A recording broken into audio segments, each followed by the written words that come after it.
Howdy, howdy. I'm back reading more stuff. There's been a lot of really positive responses to the original stuff that I've been reading, so I wanted to do a little bit more of that. I think I have things set up so that I can see the page and the recording clock at the same time, so I don't have to glance at my watch, which I will forget to do completely, as is proven by the last video that was 10 minutes longer than it was supposed to be. But I hope it was enjoyable anyway. So hopefully this time I'll do better about it. So I'm just gonna keep reading. So when last we left our heroes, they were in a meeting, discussing the possibility of uncovering a government conspiracy. So that's fun. Anyway. I am suggesting, Daniel, that all is not what it seems in this country. I am suggesting that our much-beloved and over-observant government is keeping secrets from us, and they have killed people to keep those secrets. And you want to know what they are? He asked. No, she answered. I want everyone to know what they are. Daniel was quiet for a very long time. Eventually he sighed, rubbing his face with both hands. I'll need time to think it over, he said. A week. Give me a week. Take all the time you need, Alan told him. Don't want you rushing into things headlong. Doesn't do to be rash about these things. Take it from a lawbreaker. When you do your snooping, do it quietly. Daniel glared at him. Who said I'd be snooping? You'll be snooping, Minami said. And it's fine. It's expected. Just cover your tracks, all right? I know you know how, but... Daniel, there are some damn good security people out there. If this is as big and runs as deep as we think it does, if they find out you're looking into it, you don't have a snowball's chance in hell of getting out of this clean. Mines, said Alan. 30 days of back-breaking labor and then... He drew his pale thumb across his white throat. Although to look at you, I think the labor might kill you first. You're a fine one to talk, the Hulk told him. Wonder you don't break your arm picking up your cereal in the morning. We trust you, Daniel, Minami murmured to him softly as the Hulk and Alan argued. She took his hand in both of hers and kissed him gently on the ear. We need you. Think hard, okay? Daniel leaned his head against hers, feeling suddenly cold and exhausted. I want to go home now, he said. I'll call you when I've made up my mind. She stood up, gently coaxing him to his feet. His limbs felt leaden, his head stuffed with cotton wool. I'll walk you home, she offered. Daniel shook his head and slipped his hand from hers. I'll see myself out, he replied, and exited the room, aware of the silence that eddied behind him and the stairs that followed him out. Okay. The door locked behind him when it closed, the light above the knob turning red. Daniel leaned against the door, his eyes closed, hands dangling at his sides. Before him, the hollow butler flickered to life, casting a weird blue-green glow over the sparsely furnished flat. Good evening, sir, the butler said. Off, said Daniel, neither opening his eyes nor moving. The blue-green glow of the butler winked out. He stood there for a moment, back pressed against the cool plastic of the door, certain the neighbors could hear his head throbbing. Slowly, mechanically, he emptied his pockets into the 2 plastic bowls on the little table by the door, then dragged himself through his tiny apartment to his bedroom. Daniel had only what furniture the government had provided him with. 1 bed, white, with 2 sets of white sheets, comforter, and pillow. 1 bedside table, white plastic, with lamp, also need to fix that. Also white plastic. Oh, the lamp. Duh. Sorry. 1 dresser, white imitation wood. In the main room, 1 white sofa, 1 white coffee table, with 2 white coffee cups and 2 white saucers, good imitation porcelain. In the kitchen, the counters and cabinets were white, and there was a set of frosted glass cooking implements, white ceramic knives, 2 sets of silverware, 2 bowls, 2 large plates, 2 small plates, 2 drinking glasses. The white refrigerator, 4 feet wide by 6 feet tall by 2 feet deep, with a clear plastic door, filled with thick green cooling gel that was 6 times as efficient as air. There was a tiny laundry room with a white dryer stacked atop a white washer. The bathroom had a toilet, a cabinet, and a shower, and everything white. Daniel stripped off his black and gold club attire and lumbered into the shower, letting the hot water pour down on him from the white plastic shower head, filling the tiny room with white steam. He stood perfectly still for 5 minutes, staring at the white tiled wall, water gurgling down the drain at his feet. He tilted his head up and let the hot water pour onto his face, into his eyes, scarcely able to breathe as his vision went blurry.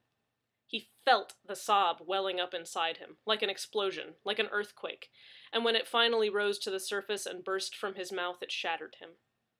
He sank to the floor of his shower and wedged his shoulder into the corner, his legs crumpled beneath him, forehead resting on the wall while his hands pressed uselessly against it, this terrible white-walled prison he had locked himself inside. The sobs racked him for uncounted minutes, slowly diminishing until they left him at last, broken and drained in the corner of his tiny shower, the water gone cold long ago. He sat still, eyes staring blankly, until he started shivering and finally pulled himself to his feet and shut off the water. He toweled off, got into his pajamas, and crawled into bed, exhausted. However, as he lay beneath the covers, staring up into the government-issued darkness, Annika's words scrambled through his head in a tangled mess, crawling over one another like mice trapped in a too small cage. You know your father did not kill that man, just as Dylan's uncle did not strangle his mistress, and my fiancé did not stab a policeman 27 times. All is not what it seems in this country. I want everyone to know. They have killed people to keep those secrets. This is not coincidence, Daniel. You know your father did not kill that man. You know. You know. End of chapter. Next chapter! At 6:15 the next morning, Daniel's alarm woke him. He hit the snooze button and rolled over. At 6:20, the automatic butler opened his window blinds, inundating him with brilliant morning sunlight. Daniel groaned and hauled himself out of bed. When he got to the kitchen, fully dressed in khakis and blue and white striped polo, but still barefoot, the robotic arm of the automatic butler handed him a bowl. He snatched it resentfully and fended off the arm as he retrieved his own spoon. While he was busy getting his cereal out of the cabinet, the arm snuck around behind him and furtively retrieved the milk from the refrigerator, but depositing it carefully on the counter next to his bowl. Daniel shooed it away as one would a bothersome cat, and the arm folded itself up into its ceiling nook, apparently sulking. Daniel just knew the hollow butler would have something snarky to say if and when he turned it back on. The robotics weren't supposed to have personalities, but Daniel was certain they were sometimes purposefully difficult, and took any attempt at self-reliance as a personal affront. There was no way to code an AI without putting some of yourself into it.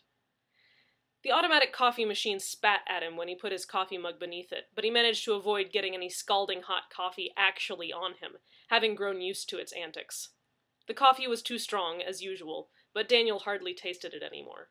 So long as he drank it before his brain got in gear, he never tasted it until about an hour later, when the odd aftertaste finally overpowered the lingering coffee flavor. At 7 a.m. sharp, Daniel was standing on the level 2 rail platform, the messenger bag containing his laptop slung across his shoulder. Right on time, the train pulled up, its magnetic brakes making not a sound. Mere moments after Daniel, and 100 other commuters, stepped in, the door hissed shut and the rail car zoomed off again, its only pilot the instructions it received from the mainframe at the Department of Transportation. The train sped through the black undercity, whizzing past pipes and maintenance doors, the world blurring around it in its speed. Daniel clutched the chrome-plated pole in the center of the aisle, his jaw clenched, staring doggedly at the back of the head of the man in front of him. Not 5 minutes after it had pulled out of the station, it was slowing again, and finally came to a stop. "Downtown sector," a cool female voice said from the train's PA. "National Department of Computing. Academy of Sciences. National Department—" Daniel had exited the train before the woman had finished speaking. At the top of 2 flights of stairs, Daniel entered the wide downtown avenue just across from a huge blue glass building, 100 stories tall and slender as a needle. Daniel hurried inside, past the huge sign that read, in friendly blue letters, National Department of Computer Sciences. At the door, he set his bag on the conveyor belt and stepped through the metal detector, picking up his bag again when it had gone through the X-ray machine. He showed his ID chip to the security bots waiting at the second set of doors and waved to the human security guard on the other side. "Morning, Daniel," she said, raising her styrofoam cup to him. Angie was probably the only person left on Earth who used styrofoam coffee cups. She had a stash of them saved in her basement, hundreds upon hundreds of them, and used each one until the bottom wore out and coffee started leaking through it. Daniel had no idea where she'd gotten them. She claimed that the cheap instant coffee tasted better from a cheap instant cup. "Morning, Angie," he replied. "Any word on the rainy Tuesday situation?" Angie shrugged. She was a wiry woman in her 50s, with graying red hair, a large, flat nose, and bright green eyes. "You'll have to check yourself. You're the first one here." Daniel groaned. I'm going back in the tangle, aren't I?" She grinned evilly and replied, "Have fun, monkey." He pointed at her as he walked away, saying, "I'm a code monkey, and code monkeys aren't supposed to live in jungles." As he stepped into the elevator, he heard her snort. He pressed the button for floor 35 and scanned his ID chip. The red ring around the pressed button turned green, and the elevator slid upward, so smoothly that the only indication of its rapid acceleration was that Daniel felt about 5 pounds heavier as he ascended. The upside to this was that somewhere around floor 30, the elevator started to decelerate, and for 5 glorious floors he felt like he weighed about 40 pounds. Since there was no one else on the elevator, he jumped every time it passed a floor, smiling to himself as his head brushed the ceiling. When the elevator finally stopped, he straightened his shirt and his face, adjusted his laptop bag, and rolled his shoulders. The elevator emitted a pleasant ding as its doors opened, and Daniel stepped out into a maze of cubicles. At the nearest one, a bespectacled young man with brilliant purple hair looked up from his work and broke into a grin. "Daniel!" he said, sitting up from his hunched position over his keyboard. "You're in early." "You're in late, Brian," Daniel replied. "You've been jumping in the elevator," Brian countered. Daniel flushed. "Okay, how'd you know?" he asked resignedly. Brian stretched his arms over his head. "You forgot to fix your hair." Daniel clicked his teeth. I knew I was forgetting something. He approached the young man's desk and peered at his computer screen. "New high score," he commented. Brian looked down at his screen in horror. "I swear to God I alt-tabbed that!" Daniel just grinned. "You know my dirty secrets, I know yours. How's the rainy Tuesday situation coming?" Eyes rolled behind the thick round lenses. "They say it's a hardware problem in the tangle. Something's miswired somewhere. They're getting the techies in to look at it today." "Does that mean I don't have to go down there?" Daniel asked, heart fluttering with hope. "As if," Brian replied. "They won't be here till 3. The boss wants you back down there until lunch at least." Daniel hung his head and sighed. "I'd better go talk to her then." Brian clapped him on the arm. "I'll be sure they have peace lilies at your funeral." Daniel shrugged off his hand. "I hate peace lilies," he said. In the same serious tone, Brian replied, "I know." They stared at each other for a moment before simultaneously cracking up, and Brian sent Daniel on his way, through the maze of cubicles to the frosted glass door that read, "Communications Head." Daniel knocked, then hurriedly ran his hands through his hair, trying to comb it back off his forehead. Within, a tired voice called, "In!" Daniel opened the door and poked his head in. "Miss King? It's Daniel." "If you keep poking your head in like that, Rodriguez, I'm going to cut it off. In! Now!" Daniel stepped into the small office and closed the door behind him. There was a small bookshelf, neatly packed with identical black 3-ring binders. In the back corner there was a gray filing cabinet. There was a wooden desk, in front of which was a single rolling office chair and a potted peace lily. Atop the desk was the nameplate, "Suzanne King, Communications Head," along with a desk lamp and a meticulously tidy workspace. Suzanne King's 2 widescreen monitors filled most of the rest of the desk, although they were placed off to one side at an angle so she could glare at anyone who dared enter her office. She was glaring at Daniel now. "Sit down, Rodriguez," she ordered. Daniel hurried to the rolling office chair and sat in it. It was nailed to the floor, as he knew, but still swiveled nicely. Daniel tried not to turn side to side as he sat in it. Suzanne King hated fidgeting. She was in her late 50s, with steel-gray hair and steel-gray eyes, a hard, lined face, and a voice that cracked like a whip. "What do you want?" "I came to see where I needed to be today," Daniel said. "The main bank," she replied. Daniel's heart sank. "Ma'am, with all due respect—" "Due respect means you do what I tell you and don't ask questions," Suzanne King snapped. "You'll go to the main bank and you'll find the buggy server. Do it before the replacement drives get there and you get a raise. Open your mouth to say anything but yes, ma'am, and you are fired." Daniel bit the inside of his cheek, hard. "Yes, ma'am," he said.